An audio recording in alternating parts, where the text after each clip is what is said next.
Assalamualaikum warahmatullahi wabarakatuh. Halo teman-teman semuanya, pada kesempatan kali ini saya akan membahas tentang ice breaking, mulai dari pengertian, tujuan, manfaat, jenis-jenis, cara menerapkan, waktu yang tepat hingga dampaknya dalam kegiatan pembelajaran. Materi ini menjelaskan bahwa ice breaking merupakan salah satu cara yang efektif untuk menciptakan suasana belajar yang lebih menyenangkan dan kondusif. Pertama, kita akan bahas mengenai pengertian ice breaking. Ice breaking adalah suatu kegiatan yang dilakukan untuk mencairkan suasana yang kaku atau membosankan dalam sebuah pertemuan maupun proses pembelajaran.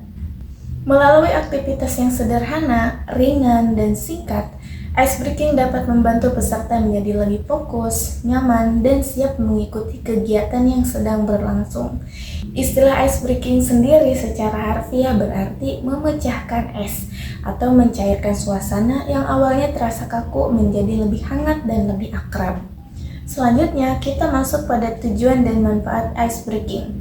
Tujuan utama dari ice breaking adalah membantu mencairkan suasana kelas, menarik perhatian peserta didik, serta menciptakan kondisi belajar yang lebih kondusif.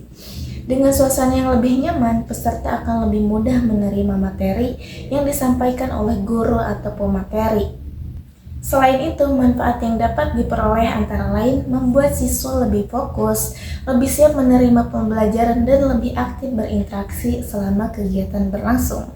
Kemudian terdapat beberapa jenis ice breaking yang dapat digunakan sesuai kebutuhan. Jenis ice breaking yang pertama adalah ice breaking permainan atau games. Jenis ini menggunakan permainan sederhana yang bertujuan untuk menciptakan suasana belajar yang lebih menyenangkan dan interaktif.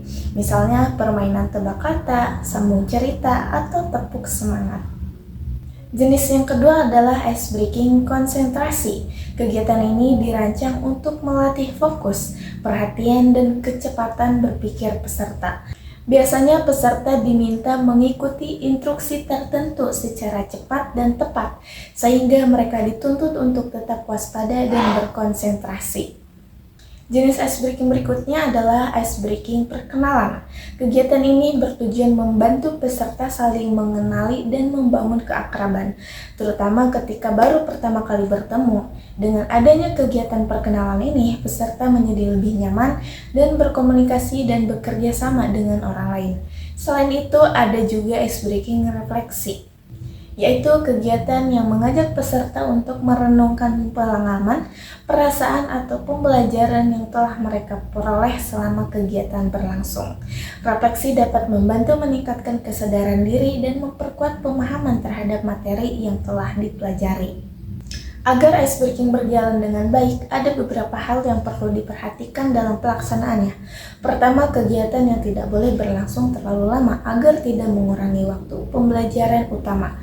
Kedua, instruksi harus disampaikan dengan jelas sehingga peserta dapat memahami apa yang harus dilakukan. Ketiga, kegiatan dilakukan dengan penuh semangat dan kegembiraan.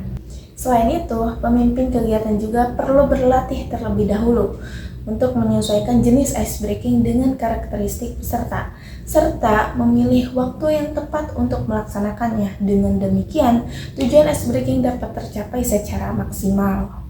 Selain itu, pelaksanaannya juga perlu membangun keakraban dan interaksi antar peserta untuk menciptakan suasana yang nyaman dan menyenangkan, menjaga fokus peserta selama kegiatan berlangsung, serta mengamati respon peserta untuk melakukan evaluasi terhadap pelaksanaan ice breaking yang telah dilakukan. Lalu, kapan waktu yang tepat untuk melaksanakan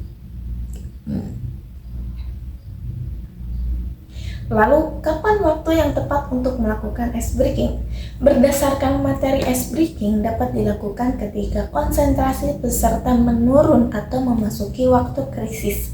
Ice breaking juga bisa dilakukan sebelum pembelajaran dimulai, setelah waktu istirahat ketika peserta terlihat bosan atau lelah, di tengah penyampaian materi saat suasana mulai tidak kondusif, maupun menjelang akhir kegiatan untuk mengembalikan semangat peserta. Dengan memilih waktu yang tepat, manfaat ice breaking akan lebih terasa dan efektif.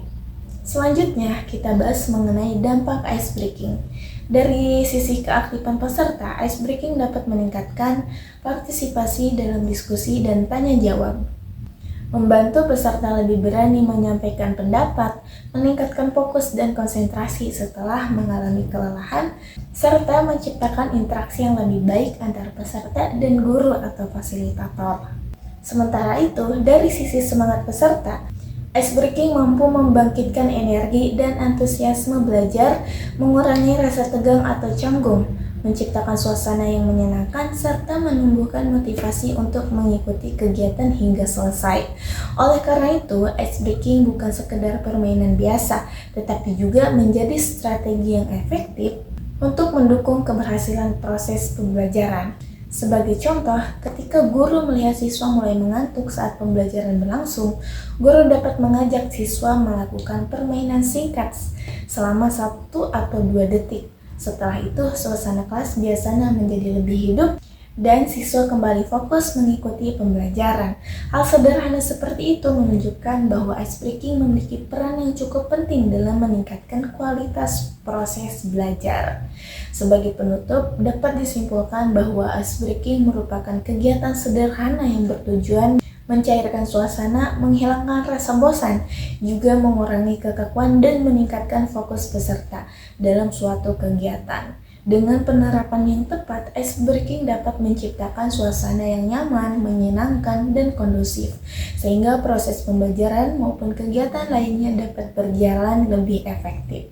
Sekian pembahasan dari saya mengenai ice breaking. Terima kasih atas perhatian teman-teman. Sekian dan sampai jumpa. Assalamualaikum warahmatullahi wabarakatuh.